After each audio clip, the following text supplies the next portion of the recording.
రాష్ట్రంలో పాలన, ప్రజాస్పందన, మీడియా తీరు అనే అంశం మీద జరిగిన రౌండ్ టేబుల్ సమావేశం.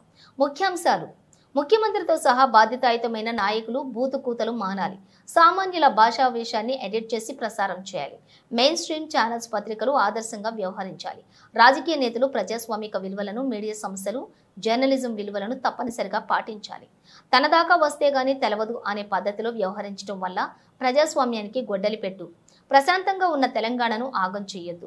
సిగ్నల్ టీవీ సీఈఓ శివారెడ్డి అధ్యక్షతన జరిగిన రౌండ్ టేబుల్ సమావేశంలో వక్తలు: సోమాజిగూడ ప్రెస్ క్లబ్, హైదరాబాద్ 23/3/2025 పోరాడి సాధించుకుని కష్టపడి స్వరాష్ట్రంగా నిలదొక్కుని దార్శనికతతో 10 ఏండ్ల పాటు పాలన సాగించి దేశానికి ఆదర్శంగా నిలిచిన తెలంగాణ రాష్ట్రంలో అలజడులు, అశాంతికి దారితీసే దిశగా సాగుతున్న మాటల బూతులు పరంపరను తక్షణమే నిలిపివేయాలి అని అటు ప్రభుత్వ పెద్దలు, ఇటు మీడియా యాజమాన్యాలు ఈ దిశగా సంయమనం పాటించాలని తెలంగాణ పౌర సమాజం పిలుపునిచ్చింది.